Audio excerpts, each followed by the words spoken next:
صلی اللہ علیہ وسلم کی امانت اور دیانت کی وجہ سے آپ کو امین کہہ کر پکارا جانے لگا تھا۔ آپ صلی اللہ علیہ وسلم کا یہ لقب بہت مشہور ہو گیا تھا۔ لوگ آپ کو امین کے علاوہ اور کسی نام سے نہیں پکارتے تھے۔ انہی دنوں ابو طالب نے آپ صلی اللہ علیہ وسلم سے کہا، اے بھتیجے، میں ایک بہت غریب آدمی ہوں اور قحط سالی کی وجہ سے اور زیادہ سخت حالات کا سامنا ہے۔ کافی عرصہ سے خشک سالی کا دور چل رہا ہے۔ کوئی ایسا ذریعہ نہیں کہ اپنا کام چلا سکیں اور نہ ہماری کوئی تجارت ہے۔ ایک تجارتی قافلہ شام جانے والا ہے، اس میں قریش کے لوگ شامل ہیں۔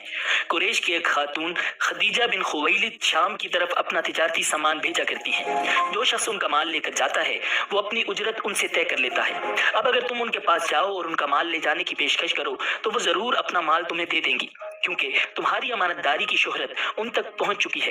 اگرچہ میں اس بات کو پسند نہیں کرتا کہ تم شام کے سفر پر جاؤ، یہودی تمہارے دشمن ہیں، لیکن حالات کی وجہ سے میں مجبور ہوں، اس کے علاوہ کوئی چارہ بھی تو نہیں۔ یہاں تک کہہ کر ابو طالب خاموش ہو گئے۔ تب آپ صلی اللہ علیہ وسلم نے ارشاد فرمایا، ممکن ہے وہ خاتون خود میرے پاس کسی کو بھیجے۔ یہ بات آپ صلی اللہ علیہ وسلم نے اس لیے کہی تھی کہ سیدہ خدیجہ رضی اللہ تعالی عنہا کو ایک با اعتماد آدمی کی ضرورت تھی، اور اس وقت مکہ میں آپ صلی اللہ علیہ وسلم سے زیادہ شریف، پاک باز، امانت دار، سمجھدار اور قابل اعتماد آدمی کوئی نہیں تھا۔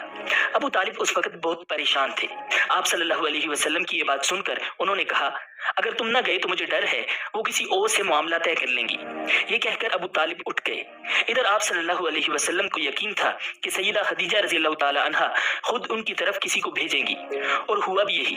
سیدہ خدیجہ رضی اللہ تعالی عنہا نے اللہ کے رسول صلی اللہ علیہ وسلم کو بلا بھیجا۔ پھر آپ صلی اللہ علیہ وسلم سے کہا، میں نے آپ کی سچائی، امانت داری اور نیک اخلاق کے بارے میں سنا ہے، اور اسی وجہ سے میں نے آپ کو بلوایا ہے۔ جو معاوضہ آپ کی قوم کے دوسرے آدمیوں کو دیتی ہوں، آپ کو ان سے دگنا دوں گی۔ آپ صلی اللہ علیہ وسلم نے ان کی بات منظور فرما لی۔ پھر آپ صلی اللہ علیہ وسلم اپنے چچا ابو طالب سے ملے، انہیں یہ بات بتائی۔ ابو طالب سن کر بولے، یہ روزی تمہارے لیے اللہ رب العزت نے پیدا فرمائی ہے۔ اس کے بعد آپ صلی اللہ علیہ وسلم سیدہ خدیجہ رضی اللہ تعالی عنہا کا سامان تجارت لے کر شام کی طرف روانہ ہوئے۔ سیدہ خدیجہ رضی اللہ تعالی عنہا کے غلام میسرہ آپ صلی اللہ علیہ وسلم کے ساتھ تھے۔ روانگی کے وقت حضرت خدیجہ رضی اللہ تعالی عنہا نے میسرہ سے کہا، کسی معاملے میں ان کی نافرمانی نہ کرنا، جو یہ کہیں وہی کرنا، ان کی رائے سے اختلاف نہ کرنا۔ آپ صلی اللہ علیہ وسلم کے سب چچاؤں نے قافلے والوں سے آپ کی خبرگیری رکھنے کی درخواست کی۔ اس کی وجہ یہ بھی تھی کہ ذمہ داری کے لحاظ سے یہ آپ صلی اللہ علیہ وسلم کا پہلا تجارتی سفر تھا، گویا آپ صلی اللہ علیہ وسلم اس کام میں بالکل نئے تھے۔ ادھر آپ روانہ ہوئے، ادھر آپ صلی اللہ علیہ وسلم کے معجزات شروع ہو گئے۔ ایک بدلی نے آپ صلی اللہ علیہ وسلم کے اوپر سایہ کر لیا، آپ صلی اللہ علیہ وسلم کے ساتھ ساتھ چلنے لگی۔ جب آپ صلی اللہ علیہ وسلم شام پہنچے تو بصرہ شہر کے بازار میں ایک درخت کے سائے میں اترے۔ یہ درخت ایک عیسائی راہب نستورہ کی خانقاہ کے سامنے تھا۔ اس راہب نے میسرہ کو دیکھا تو خانقاہ سے نکل آیا۔ اس وقت اس نے آپ صلی اللہ علیہ وسلم کو دیکھا۔ آپ صلی اللہ علیہ وسلم درخت کے نیچے ٹھہرے ہوئے تھے۔ اس نے میسرہ سے پوچھا، یہ شخص کون ہے جو اس درخت کے نیچے موجود ہے؟ میسرہ نے کہا، یہ ایک قریشی شخص ہے، حرم والوں میں سے ہے۔ یہ سن کر راہب نے کہا، اس درخت کے نیچے نبی کے سوا کوئی آدمی نہیں بیٹھا۔ مطلب یہ تھا کہ اس درخت کے نیچے آج تک کوئی شخص نہیں بیٹھا۔ اللہ تعالیٰ نے اس درخت کو ہمیشہ اس سے بچایا ہے کہ اس کے نیچے نبی کے سوا کوئی دوسرا شخص بیٹھے۔ اس کے بعد اس نے میسرہ سے پوچھا، کیا ان کی آنکھوں میں سرخی ہے؟ میسرہ نے جواب دیا، ہاں بالکل ہے، اور یہ سرخی ان کی آنکھوں میں مستقل رہتی ہے۔ اب نستورہ نے کہا، یہ وہی ہیں۔ میسرہ نے حیران ہو کر اس کی طرف دیکھا اور بولے، کیا مطلب یہ وہی ہیں؟ کون وہی؟ یہ آخری پیغمبر ہیں۔ کاش میں وہ زمانہ پا سکتا جب انہیں ظہور کا حکم ملے گا، یعنی جب انہیں نبوت ملے گی۔ اس کے بعد وہ چپکے سے آپ صلی اللہ علیہ وسلم کے پاس پہنچا۔ پہلے تو اس نے آپ صلی اللہ علیہ وسلم کے سر کو بوسہ دیا، پھر آپ صلی اللہ علیہ وسلم کے قدموں کو بوسہ دیا اور بولا، میں آپ پر ایمان لاتا ہوں اور گواہی دیتا ہوں کہ آپ صلی اللہ علیہ وسلم وہی ہیں جن کا ذکر اللہ تعالیٰ نے تورات میں فرمایا ہے۔ اس کے بعد نستورہ نے کہا، اے محمد صلی اللہ علیہ وسلم، میں نے آپ میں وہ تمام نشانیاں دیکھنی ہیں جو پرانی کتابوں میں آپ کی نبوت کی علامتوں کے طور پر درج ہیں۔ صرف ایک نشانی باقی ہے، اس لیے آپ ذرا اپنے کندھے سے کپڑا ہٹائیں۔ آپ صلی اللہ علیہ وسلم نے اپنی شانہ مبارک سے کپڑا ہٹا دیا۔ تب نستورہ نے وہاں مہر نبوت کو جگمگاتے دیکھا۔ وہ فوراً مہر نبوت کو چومنے کے لیے جھک گیا، پھر بولا میں گواہی دیتا ہوں کہ اللہ تعالیٰ کے سوا کوئی عبادت کے لائق نہیں، اور میں گواہی دیتا ہوں کہ آپ صلی اللہ علیہ وسلم اللہ تعالیٰ کے پیغمبر ہیں۔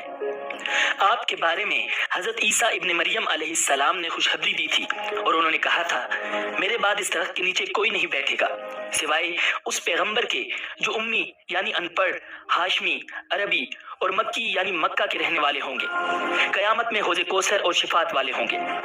ناظرین، اس واقعے کے بعد آپ صلی اللہ علیہ وسلم بصرہ کے بازار تشریف لے گئے۔ وہاں آپ صلی اللہ علیہ وسلم نے مال فروخت کیا جو ساتھ لائے تھے اور کچھ چیزیں خریدی۔ اس خرید و فروخت کے دوران ایک شخص نے آپ صلی اللہ علیہ وسلم سے کچھ جھگڑا کیا اور بولا لات اور عزا کی قسم کھاؤ۔ آپ صلی اللہ علیہ وسلم نے ارشاد فرمایا میں نے ان بتوں کے نام پر کبھی قسم نہیں کھائی۔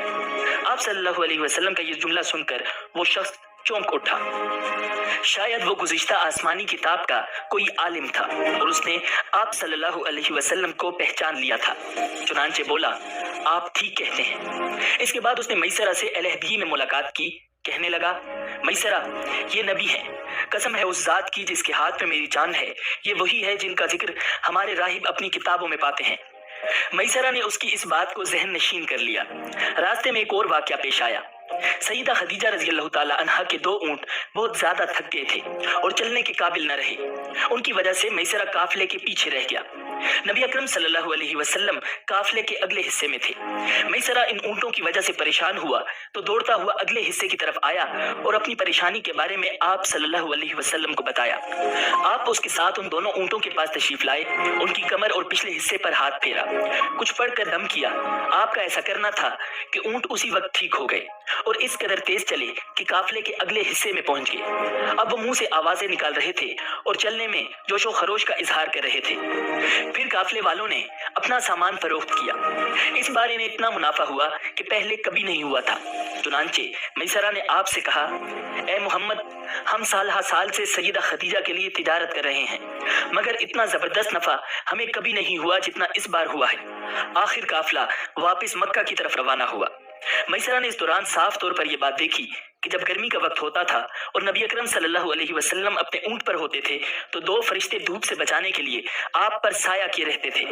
ان تمام باتوں کی وجہ سے میسرہ کے دل میں آپ کی محبت گھر کر گئی اور یوں لگنے لگا جیسے وہ آپ کا غلام ہو۔ آپ صلی اللہ علیہ وسلم دوپہر کے وقت مکہ میں داخل ہوئے۔ آپ باقی قافلے سے پہلے پہنچ گئے تھے۔ آپ سیدھے حضرت خدیجہ رضی اللہ تعالی عنہا کے گھر پہنچے۔ وہ اس وقت چند عورتوں کے ساتھ بیٹھی تھیں۔ انہوں نے دور سے آپ کو دیکھ لیا تھا۔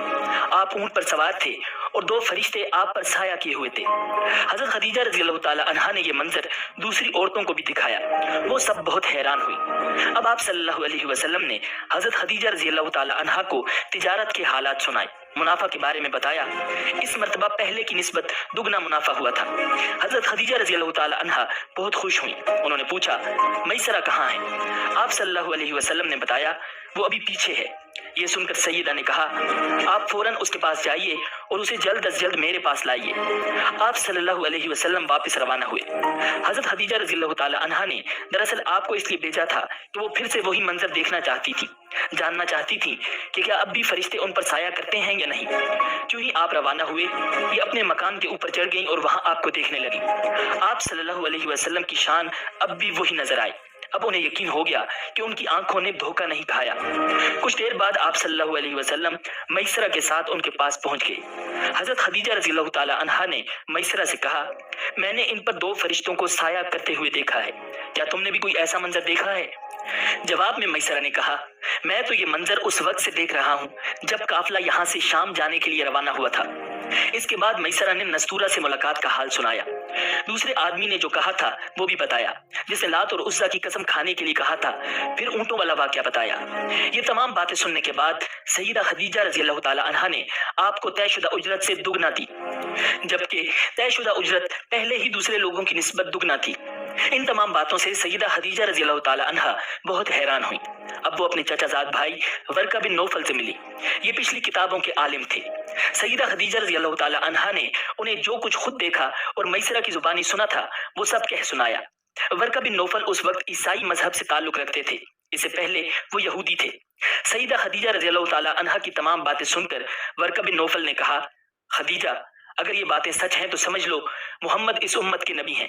میں یہ بات جان چکا ہوں کہ وہ اس امت کے ہونے والے نبی ہیں۔ دنیا کو انہی کا انتظار تھا، یہی ان کا زمانہ ہے۔ ناظرین، یہاں یہ بات بھی واضح ہو جائے کہ نبی اکرم صلی اللہ علیہ وسلم نے سیدہ خدیجہ رضی اللہ تعالی عنہا کے لیے تجارتی سفر صرف ایک بار ہی نہیں کیا، چند سفر اور بھی کیے۔ سیدہ خدیجہ رضی اللہ تعالی عنہا ایک شریف اور پاک باز خاتون تھی۔ نسب کے اعتبار سے بھی قریش میں سب سے اعلیٰ تھی۔ انہیں قریش کی سیدہ کہا جاتا تھا۔ قوم کے بہت سے لوگ ان سے نکاح کے خواہش مند تھے۔ کئی نوجوانوں کے پیغام ان تک پہنچ چکے تھے، لیکن انہوں نے کسی کے پیغام کو قبول نہیں کیا تھا۔ نبی اکرم صلی اللہ علیہ وسلم تجارت کے سفر سے واپس آئے تو آپ صلی اللہ علیہ وسلم کی خصوصیات دیکھ کر اور آپ کی باتیں سن کر وہ آپ صلی اللہ علیہ وسلم سے بہت زیادہ متاثر ہو چکی تھی۔ لہٰذا انہوں نے نفیسہ نامی ایک خاتون کو آپ صلی اللہ علیہ وسلم کی خدمت میں بھیجا۔ انہوں نے آ کر آپ سے کہا کہ اگر کوئی دولت مند اور پاک باز خاتون خود آپ کو نکاح کی پیشکش کرے تو کیا آپ مان لیں گے؟ ان کی بات سن کر آپ صلی اللہ علیہ وسلم نے فرمایا، وہ کون ہے؟ نفیسہ نے فوراً کہا، خدیجہ بن خویلد۔ آپ صلی اللہ علیہ وسلم نے انہیں اجازت دی تھی۔ نفیسہ پھر سیدہ خدیجہ رضی اللہ تعالی عنہا کے پاس آئیں، انہیں ساری بات بتائی۔ سیدہ خدیجہ رضی اللہ تعالی عنہا نے اپنے چچا عمر بن اسد کو اطلاع کرائی تاکہ وہ آ کر نکاح کر دیں۔ سیدہ خدیجہ رضی اللہ تعالی عنہا کی اس سے پہلے 2 مرتبہ شادی ہو چکی تھی۔ ان کا پہلا نکاح عتیق ابن مائت سے ہوا تھا۔ اس سے بیٹی ہندہ پیدا ہوئی تھی۔ عتیق کے فوت ہو جانے کے بعد سیدہ کا دوسرا نکاح ابو حالہ نامی شخص سے ہوا تھا۔ ابو حالہ کی وفات کے بعد سیدہ خدیجہ رضی اللہ تعالی عنہا بیوگی کی زندگی گزار رہی تھیں کہ انہوں نے آپ صلی اللہ علیہ وسلم سے نکاح کا ارادہ کر لیا۔ اس وقت سیدہ کی عمر 40 سال کے لگ بھگ تھی۔ ناظرین، سیدہ خدیجہ رضی اللہ تعالی عنہا کے چچا عمر بن اسد وہاں پہنچ گئے۔ ادھر نبی اکرم صلی اللہ علیہ وسلم بھی اپنے چچاؤں کو لے کر پہنچ گئے۔ نکاح کس نے پڑھایا، اس بارے میں روایات مختلف ہیں۔ ایک روایت یہ ہے کہ یہ نکاح چچا ابو طالب نے پڑھایا تھا۔ مہر کی رقم کے بارے میں بھی روایات میں اختلاف ہے۔ ایک روایت یہ ہے کہ مہر کی رقم 12 اوقیہ کے قریب تھی۔ دوسری روایت یہ ہے کہ آپ صلی اللہ علیہ وسلم نے مہر میں 20 جوان اونٹنیاں دیں۔ نکاح کے بعد نبی اکرم صلی اللہ علیہ وسلم نے ولیمے کی دعوت کھلائی اور اس دعوت میں آپ نے 1 یا 2 اونٹ ذبح کیے۔ ناظرین، امید ہے کہ آپ کو یہ ویڈیو پسند آئی ہوگی۔ نبی اکرم صلی اللہ علیہ وسلم کی حیات مبارکہ کے متعلق مستند ترین معلومات حاصل کرنے کے لیے سبسکرائب کیجیے ہمارے